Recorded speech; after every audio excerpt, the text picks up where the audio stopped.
எல்லாருக்கும் வணக்கம். நான் உங்கள் ஆனந்த் பாலா. வாங்க வீடியோக்குள்ளே போகலாம். ஸோ நம்ம இன்னைக்கு பார்க்க போகிறது பார்த்தீங்கன்னாக்கா, இப்போ ஒரு 20 நாளாக இந்த போர் நடந்துக்கிட்டு இருக்கு ஈரானுக்கு, அமெரிக்காவுக்கு, இஸ்ரேலுக்கு. ஸோ இந்த போரில் பார்த்தீங்கன்னா இப்போ நிறைய மாற்றங்கள் நடந்துக்கிட்டே இருக்குது. ஸோ மிக முக்கியமான இன்னைக்கு 2 விஷயம் பார்க்க போகிறோம். ஒன்று பார்த்தீங்கன்னாக்கா, அமெரிக்கான்னு சொல்லிக்கிட்டாக்கா அவங்கள்ட்ட மிகப்பெரிய ஒரு ஃபைட்டர் ஜெட்னு இன்னும் எது இருக்குன்னு பார்த்தீங்கன்னாக்கா F-35 அப்படிமா. இந்த F-35 மிகப்பெரிய லெவலில் சொல்லியிருப்பாங்க. அது அதாவது 5th ஜென்ரேஷனோட ஒரு மிகப்பெரிய ஒரு ஃபைட்டர் ஜெட். இந்த ஃபைட்டர் ஜெட்டை யாருனாலையும் வீழ்த்த முடியாது. ஃபைட்டர் ஜெட்டை இன்னைக்கு மிக முக்கியமாக ஈரான் அதை அட்டாக் பண்ணியிருக்காங்க அப்படிங்கிற மாதிரி சொல்லப்படுறாங்க. ஸோ நம்ம அதை பற்றி விரிவாக பார்க்க போகிறோம். அடுத்து பார்த்தீங்கன்னாக்க, இஸ்ரேலோட மிக முக்கியமான ஒரு ஆயில் கிணறை இன்னைக்கு அட்டாக் பண்ணியிருக்காங்க. யார்? ஈரான். ஸோ இந்த ஈரான் அட்டாக் பண்ணதில் இந்த எண்ணெய் கிணறு மிகப்பெரிய ஒரு புகை மூட்டமாக அந்த லக்கில் இருந்துச்சு அப்படிங்கிற மாதிரி சொல்லப்படுறாங்க. ஏன்னா அந்த எண்ணெய் கிணறு தான் இஸ்ரேலோட முக்கியமான மிகப்பெரிய ஒரு பொருளாதாரம் மிக்க ஒரு எண்ணெய் கிணறு அப்படிங்கிற மாதிரி சொல்கிறாங்க. ஸோ அந்த எண்ணெய் கிணறுல அப்படி என்ன தான் நடந்துச்சு, ஸோ அதை பற்றி பார்க்க போகிறோங்க. ஃபர்ஸ்ட் நம்ம பார்க்க போகிறது பார்த்தீங்கன்னாக்கா, இன்னைக்கு மிக முக்கியமான ஒரு நியூஸ் வெளியாக இருக்குது. அது வேற எதுலையும் இல்லை, CNN அப்படின்னு சொல்லிட்டு ஒரு பத்திரிகை இருக்குது. ஸோ அந்த பத்திரிகையிலேருந்து ஒரு நியூஸ் வெளியிட்டிருக்காங்க. அது என்ன வெளியிட்டிருக்காங்கன்னாக்கா, அதாவது உங்களோட F-35 அமெரிக்காவோட F-35ங்கிற மிகப்பெரிய ஒரு ஃபைட்டர் ஜெட். ஸோ 5th ஜென்ரேஷனோட ஒரு ஃபைட்டர் ஜெட் அப்படிங்கலாம். இந்த ஃபைட்டர் ஜெட்டை இதுக்கு முன்னாடி அதிகமாக பில்டப் பண்ணி பேசினாலும் சொல்லலாம். ஏன்னா இந்த ஃபைட்டர் ஜெட்டை யாருமே கிட்ட கூட நிறுவ முடியாது அப்படின்னு சொல்லிட்டு அவங்க ஓப்பனாக அதிகமாக பேசிக்கிட்டு இருந்தாங்க. அந்த ஃபைட்டர் ஜெட் வந்துச்சுன்னாவே இருக்கிற இடம்லாம் ஒன்றுமே பண்ண முடியாது அப்படிங்கிற மாதிரி அந்த ஃபைட்டர் ஜெட் அந்த அளவுக்கு. ஏன்னா அந்த ஃபைட்டர் ஜெட்டை உருவாக்குனது பார்த்தீங்கன்னாக்கா அமெரிக்கா கிட்ட இருக்குது. பட் ஆனால் அந்த அமெரிக்கா மட்டும் அந்த ஃபைட்டர் ஜெட்டை உருவாக்கலைங்க. அதில் உள்ள எல்லாமே, அதில் உள்ள சாஃப்ட்வேர் எல்லாமே பார்த்தீங்கன்னாக்கா ஜப்பானாக இருக்கட்டும், UK, இந்த மாதிரி நிறைய கண்ட்ரிகள் ஒன்றிணைஞ்சு தான் இந்த ஒரு ஃபைட்டர் ஜெட்டை உருவாக்கியிருக்காங்க. இந்த 5th ஜென்ரேஷன் ஃபைட்டர் ஜெட்டை பார்த்தீங்கன்னாக்கா, இது இப்போ வரையும் இந்த போர் இந்த ஒரு 20 நாளாக பார்த்தீங்கன்னா அவங்க ஈரானை முக்கியமான டார்கெட் எல்லாமே அட்டாக் பண்ணது இந்த ஒரு ஃபைட்டர் ஜெட் தான் அப்படிங்கிற மாதிரி சொல்லப்படுது. ஸோ அப்படிப்பட்ட ஃபைட்டர் ஜெட்டை இப்போ ஈரானை சுட்டு வீழ்த்திருக்காங்க அப்படிங்கிற மாதிரி சொல்லப்படுது. இவங்களோட ஒரு மிசைல் அட்டாக் பண்ணதில் அந்த ஒரு ஃப்ளைட் பார்த்தீங்கன்னாக்கா மிகப்பெரிய ஒரு தீ பிளம்புகளால் வந்திருக்கு. அதுக்கப்புறம் போயிட்டு ஒரு லக்கில் எமர்ஜென்சி லேண்ட் ஆயிருக்கு அப்படிங்கிற மாதிரி சொல்லப்படுறாங்க. ஆனால் ஈரான் சைடு என்ன சொல்லிட்டாங்கன்னாக்கா, இதை டிக்ளேர் பண்ணிட்டாங்க. ஆனால் இது அமெரிக்கா சைடு என்ன சொல்கிறாங்கனாக்கா, அதை பூசி மூழ்க பார்க்குறாங்க. அவங்க என்ன சொல்கிறாங்கனாக்கா, இல்லை இது அடித்தது உண்மை, ஆனால் இது அவங்க சைட்லேருந்து எதுவுமே அந்த அளவுக்கு அட்டாக் பண்ணல. அது இயந்திர கோளாறுனால ஒரு பக்கத்தில் உள்ள ஒரு ஏறு பேஸில் இறக்கியிருக்காங்க. அந்த இது லேண்ட் பண்ணியிருக்காங்க. அதில் போனவங்களுக்கு எந்த விதமான விமானிக்கு எந்த விதமான ஒரு காயம் எதுவுமே கிடையாது. அவர் சேஃபாக தான் இருக்காரு அப்படிங்கிற மாதிரி யாரு அமெரிக்கா சைடு சொல்கிறாங்க. ஏன்னா அதில் அதை வச்சு தான் இவ்வளோ நாள் மற்ற நாடுகள்கிட்டலாம் எங்கள்கிட்ட இவ்வளோ பெரிய ஒரு போர் ஃபைட்டர் ஜெட் இருக்குது, யாரும் எங்களை ஒன்றும் பண்ண முடியாது அப்படின்னு சொல்லிட்டு இவ்வளோ நாளும் அமெரிக்கா பேசிக்கிட்டு இருந்தாங்க. ஆனால் அதுக்கெல்லாம் முற்றுப்புள்ளி வைக்கிற மாதிரி இப்போ ஈரான் இந்த ஒரு அட்டாக் பண்ணியிருக்காங்க. மிக முக்கியமாக வேறு எந்த நாடுகளும் இது வரையும் அந்த ஃபைட்டர் ஜெட்டை அட்டாக் பண்ணது கிடையாது, அந்த ஃபைட்டர் ஜெட்டை சுட்டு வீழ்த்தினது கிடையாது அப்படிங்கிற மாதிரி சொல்லப்படுறாங்க. ஆனால் இப்போ வரையும் அது பார்த்தீங்கன்னா ஒரு 80-85% அளவுக்கு இது கன்ஃபார்ம் ஆயிருக்கு அப்படிங்கிற மாதிரி தான் சொல்லப்படுறாங்க.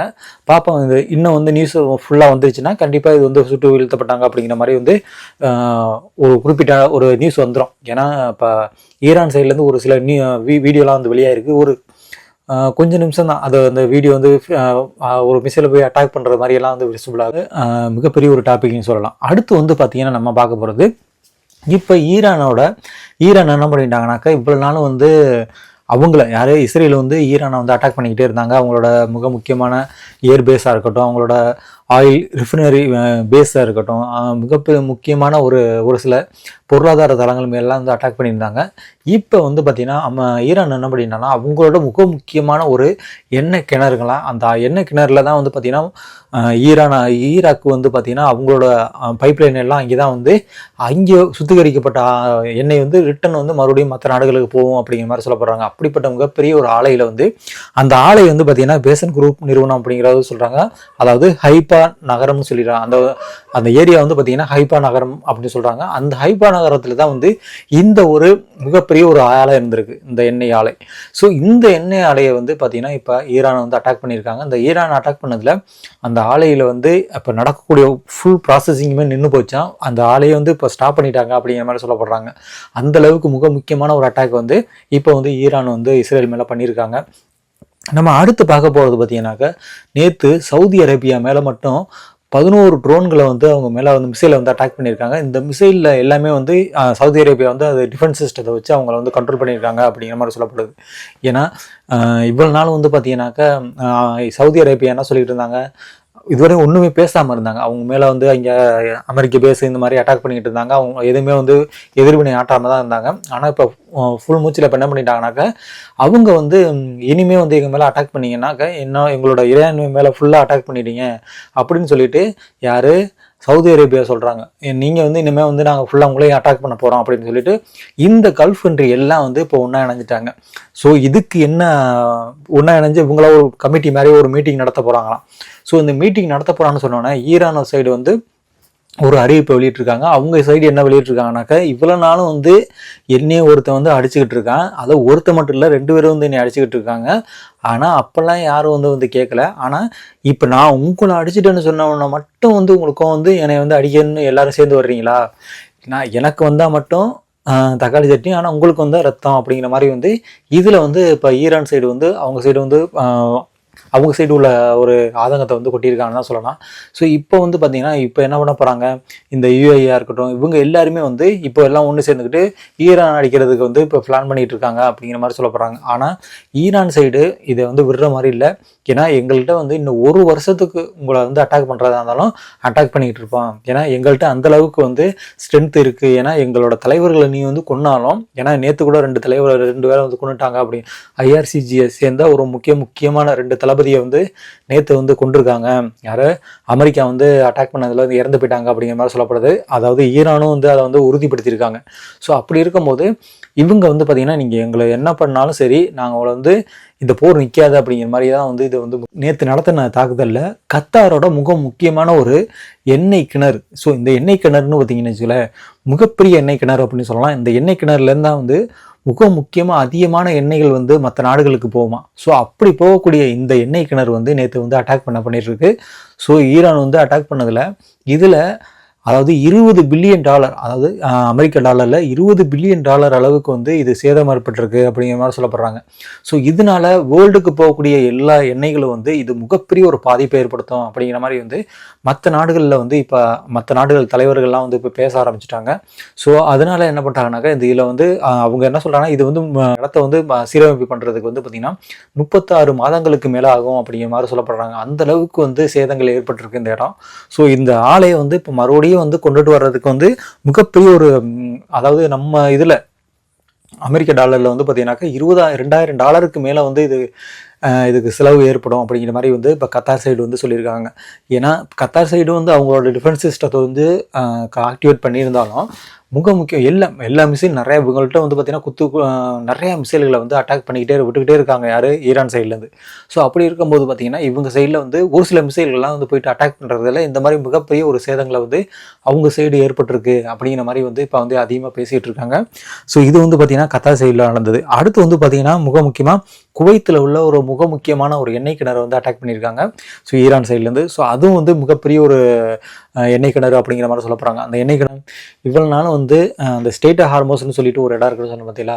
ஸோ அந்த இடத்த பிடிக்கிறதுக்கு இப்போ அமெரிக்கா வந்து முன் வந்துட்டாங்க. ஏன்னா இவ்வளோ நாளும் வந்து மற்ற இடங்களை அட்டாக் பண்ணிக்கிட்டே இருந்தாங்க. ஸோ அட்டாக் பண்ணும்போது இப்போ என்ன பண்ணிட்டாங்க, இனி வந்து அதாவது ஏர்பேஸில் மட்டும் அடிச்சுக்கிட்டு இருந்தால் ஈரானை வந்து ஒன்றும் பண்ண முடியாது அப்படின்னு நினச்சிட்டு அவங்க என்ன பண்ணுறாங்க, இப்போ நம்ம தர வழியாக அடிக்க ஆரம்பிப்போம் அப்படின்னு சொல்லிட்டு அவங்க வந்து 5000 படைகள் 5000 வீரர்களை வந்து ஒரு கப்பலில் வந்து கொண்டு வந்துடுறாங்களா. அந்த கப்பல் வந்து பார்த்திங்கன்னா இன்னும் பக்கத்தில் வந்துருச்சு அப்படிங்கிற மாதிரி சொல்லப்படுறாங்க.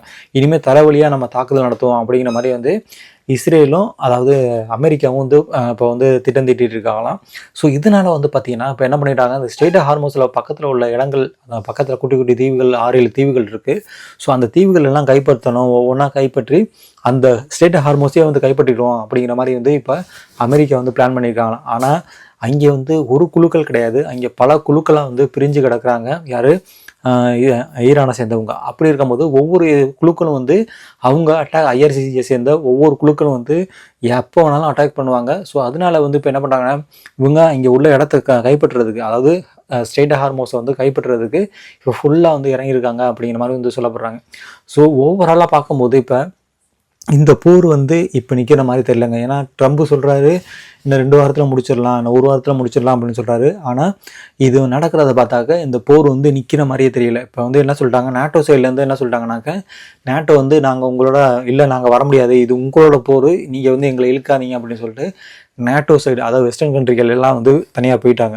இப்போ யார் இப்போ தனியாக இருக்கிறது பார்த்தீங்கன்னாக்கா அமெரிக்கா தான் தனியாக இருக்காங்க. இப்போ என்ன பண்ணிட்டாங்க, இது கொஞ்ச நாளைக்கு முன்னாடி வந்து நான் நாட்டோவில் கிடையாது, நான் வெளியில் வந்துட்டேன் அப்படின்னு சொல்லிட்டு அமெரிக்கா சொல்லிக்கிட்டு இருந்தாங்க. ஸோ அதே மாதிரி இப்போ வந்து நாட்டோவும் வந்து வெளியில் அவங்க வந்து உலக சண்டைக்கு வரல அப்படின்ற மாதிரி சொல்லிட்டாங்க. ஓவராலாக பார்க்கும்போது இந்த போர்னால வந்து மற்ற கண்ட்ரிகளில் தான் வந்து இப்போ எல்லாத்தோட ப்ரைஸும் வந்து அதிகமாக போகுது. ஏன்னா இப்போ ஸ்ரீலங்காவிலலாம் பார்த்தீங்கன்னாக்கா இப்போ கியூஆர் கோடு முறையில் தான் வந்து அந்த பெட்ரோல் டீசலே வந்து கொடுத்துட்ருக்காங்களாம். அது மட்டும் இல்லாமல் இப்போ புதன்கிழமை கூட இங்கே வந்து பார்த்தீங்கன்னாக்கா அரசு விடுமுறையை விட்டுருக்காங்க. அரசு விடுமுறையை விட்டு அங்கே வந்து எந்த விதமான பெட்ரோல் டீசல் கிடைக்காதனால ஒரு லீவே விட்டு அங்கே இது பண்ணிக்கிட்டு இருக்காங்க. அது மட்டும் இல்லாமல் பங்களாதேஷில் பார்த்தீங்கன்னாக்கா அவங்களுக்கும் வந்து பெட்ரோல் டீசல் கிரைசஸ் அதிகமாகிட்டு இருக்கு. அடுத்து வந்து பாகிஸ்தான்லாம் பார்த்தீங்கன்னாக்கா அங்கே இந்த போரை விட அந்திய ஒரு போர் வந்து ஆப்கானிஸ்தானுக்கும் பாகிஸ்தானுக்கும் ஒரு போர் போயிட்டுருக்கு அப்படிங்கிற மாதிரி சொல்லப்படுறாங்க. அங்கே இருக்கிற நிறையா அதாவது கவர்மெண்ட் எம்ப்ளாயிஸ்லாம் இருப்பாங்க பார்த்தீங்களா, அவங்களாம் வந்து நீ யாரும் ஆஃபீஸ் வர வேண்டாம், வீட்டிலே இருந்தே வேலை பாருங்க அப்படிங்கிற மாதிரி வந்து அங்கேயும் வந்து நடைமுறைகள் வந்து இப்படி மாறிக்கிட்டே இருக்குது. இன்னும் இந்த போர் வந்து நீடிச்சிச்சுன்னா இந்த கேஸு, அதாவது பெட்ரோல் டீசல், இது மாதிரி எல்லாத்துக்குமே வந்து மிகப்பெரிய ஒரு தட்டுப்பாடுகள் ஏற்படும். இதனால வந்து இந்த போரை நிப்பாட்டுறதுக்கு தான் மற்ற நாடுகள் வந்து முன் வருவாங்கன்னு தான் நினைக்கிறேன் பர்டிகுலராக. ஏன்னா இப்போ ஈரான் வந்து பார்த்தீங்கன்னா அவங்க ஒரே இதாக சொல்லிட்டாங்க, இந்த போர் இப்போ நிற்காது, ஏன்னா 1 வருஷம் வரையும் நான் உங்களை அட்டாக் பண்ணுற அளவுக்கு எங்கள்கிட்ட ஆயுதம் இருக்குது அப்படிங்கிற மாதிரி வந்து ஈரான் சைடு சொல்லிக்கிட்டு இருக்காங்க. ஸோ இதில் ஓவராலாக பார்க்கும்போது பார்த்தீங்கன்னா இன்னைக்கு வரையும் வந்து எல்லா நாடுகளும், அதாவது அந்த கல்ஃப் கண்ட்ரி ஃபுல்லாகவே வந்து இப்போ அடி வாங்கிட்டு இருக்கு. ஏன்னா ஈரான் வந்து அதாவது அமெரிக்கா இஸ்ரேலை மட்டும் வந்து அட்டாக் பண்ணலை, அவங்க வந்து ஃபுல்லாக கல்ஃப் கண்ட்ரி ஃபுல்லாகவே வந்து பார்த்திங்கன்னா இப்போ அட்டாக் பண்ணிகிட்டு இருக்காங்க. ஸோ ஓவராலாக இன்றைக்கி இது வந்து பார்த்திங்கன்னா இன்னும் அடுத்து என்னென்ன நடக்க போகுது அப்படிங்கிறதே வந்து நம்ம வாங்க அடுத்த வீடியோவில் பார்ப்போம். வணக்கம்.